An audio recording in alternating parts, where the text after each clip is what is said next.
Salut! Aujourd'hui, on va vous présenter Adrien Van Beveren. Bon, on aurait bien aimé vous montrer le pilote du Dakar en Amérique du Sud sur sa Yamaha, mais ça faisait un peu loin, surtout en Laguna. Bon bah du coup, on est obligé d'aller chez lui. Et chez lui, c'est dans le nord. Putain, le nord! J'espère que j'ai pris assez de Frank Show quand même. Hein. Et c'est quand qu'on arrive? À bientôt, fiston, bientôt!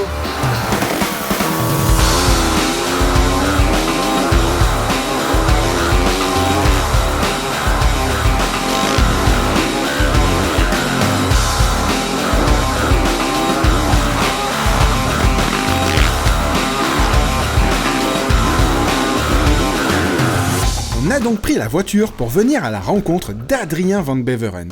Ce nom ne vous dit rien? Eh ben, vous avez tort.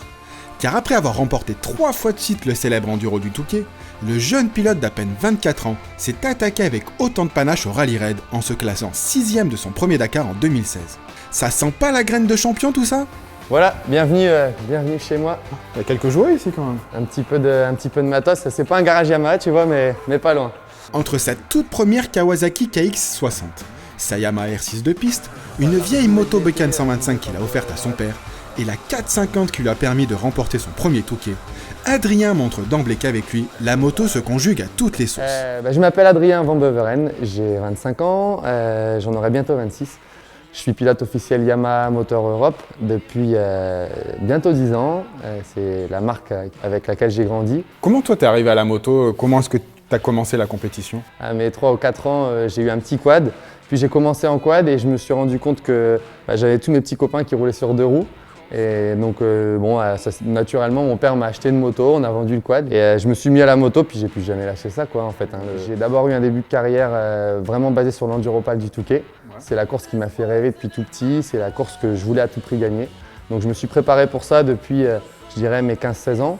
Avant ça, je faisais du motocross, j'avais un parcours classique en motocross où j'ai fait du championnat de France mini-hiver, plusieurs podiums en championnat de France mini-hiver. Championnat d'Europe motocross, j'ai fait quelques championnats du monde aussi en MX1 et puis je me suis vraiment orienté sur une prépa Touquet et concentré là-dessus pour essayer de le gagner. Je l'ai gagné la première fois à 23 ans et je l'ai gagné 3 fois d'affilée, donc ça a été vraiment un super tremplin pour moi cette course. Bon, c'est vrai que c'est un peu la spécialité du coin le sable, tu veux pas nous montrer un peu ce que ça donne en live? Allez, je vais vous faire voir ma moto déjà. Ouais. On y va, allez dans le garage d'à côté.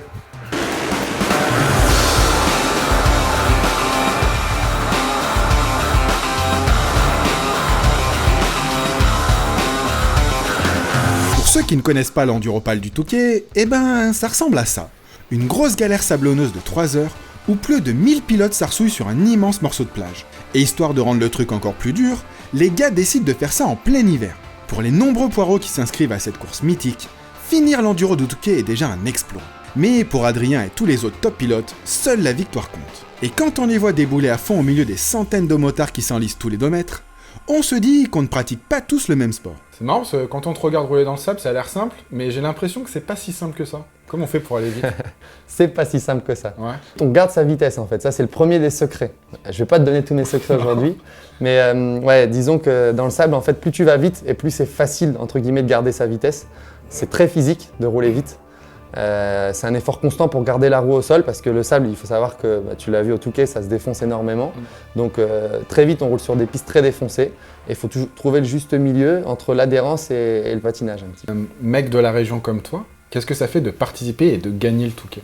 Disons que c'est vraiment la course phare, c'est hyper populaire et depuis tout gamin, ça m'a fait rêver. J'étais fan d'Arnaud Demester autant que de Stéphane Everts par exemple. Et, pour moi, gagner le Touquet, c'est la réalisation d'un rêve dans un premier temps et puis c'est aussi un super tremplin pour ma carrière parce que médiatiquement parlant, ça touche le public moto mais aussi le grand public. En tout cas, ici dans le nord de la France, même la personne qui ne connaît pas trop la moto connaît l'enduro du Touquet. Là, toute ton expérience que tu as acquise dans les courses sur sable, ça t'aide? Ça t'a aidé pour l'appréhension du rallye raid? Le sable m'a apporté beaucoup de techniques parce que j'ai beaucoup travaillé là-dessus pour devenir meilleur. Je ne suis pas un pilote qui débranche, je ne suis pas un pilote qui roule au-dessus de ses limites. J'ai toujours besoin d'avoir une petite marge. Donc pour ça, j'ai dû repousser mon niveau pour que mon niveau soit assez haut et de gagner en ayant une marge, quoi, voilà.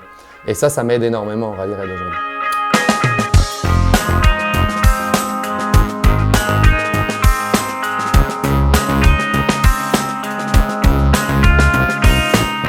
ce soit en motocross ou en course sur sable, pas la peine d'avoir un bon sens de l'orientation. Il faut juste être le plus rapide. Mais le rallye raid, c'est pas si simple. Par exemple, une course comme le Dakar dure 12 jours. Et pour terminer cette épreuve hors du commun, les pilotes devront parcourir quasiment 9000 km en essayant de ne pas se perdre, de ne pas se blesser, de résister physiquement au désert caniculaire comme au sommet à plus de 3000 mètres, le tout en mettant du très gros gaz. Pas simple l'histoire. Heureusement, Adrien peut compter sur une Yamaha préparée aux petits oignons, dont le poste de pilotage ressemblerait presque à celui d'un Airbus A380. Bon, il y a quand même pas mal de boutons là-dessus, hein. Bon, je vous apprends pas à naviguer aujourd'hui, mais je vais vous expliquer en gros à quoi ça correspond. Ici, en fait, j'ai mon trip, ça me donne mon kilométrage qui est calé avec mon roadbook. Mon roadbook, je le fais défiler au fur et à mesure que j'avance avec ce bouton. Et ici, j'ai un autre répétiteur de cap, le même que ça, mais je le mets en mode degré, c'est-à-dire cap, orientation. Puis ici, j'ai ma vitesse, puisqu'on a aussi des parties qu'on appelle des DZ dans le roadbook, c'est-à-dire des zones où la vitesse est limitée, notamment quand on traverse des villages ou des endroits où il risque d'avoir de la population. Et ça, c'est repris sur un GPS qui vient ici. Alors, c'est pas un GPS qui sert à nous orienter, au contraire, c'est plus un mouchard, c'est un GPS qui nous sert de tracker, qui sert à valider que tu es passé par tous les waypoints. Mais voilà, et puis j'ai ma petite montre aussi qui me sert toujours à être à l'heure au checkpoint et avant, au départ de spécial, etc. Pour le reste, la WRF 450 d'Adrien a connu pas mal de modifications. 2 gros réservoirs qui permettent d'embarquer 30 litres d'essence, un traction control réglable sur 10 positions, une grosse fourche de 52 mm de diamètre pour la stabilité à haute vitesse, des renforts un peu partout et un poids total de 164 kg. Côté moteur, le pilote nordiste a préféré rester discret sur la question. On sait juste que la japonaise développe une 60aine de chevaux et qu'elle peut approcher les 180 km/h. Pas mal pour un petit monocylindre de 450 cm3. Et c'est avec ce beau joujou qu'Adrien a traversé la moitié de l'Amérique latine. Une expérience qui ne l'a pas laissé insensible lorsqu'il a participé à son premier Dakar l'année passée. C'est fabuleux, je ne m'attendais pas du tout à ça. Le Dakar, ça génère une émotion qui est quand même assez incroyable. Le public, je me souviens du public bolivien, ils étaient complètement fanatiques, c'était assez incroyable de les voir en bord de spécial. Alors c'est vrai que le paysage était plutôt gris à Uyuni, il faisait assez froid. Mais il y avait des couleurs partout puisque les gens étaient euphoriques de voir ce Dakar passer chez eux. En terminant 6e de l'épreuve en 2016, Adrien a dévoilé tout son potentiel.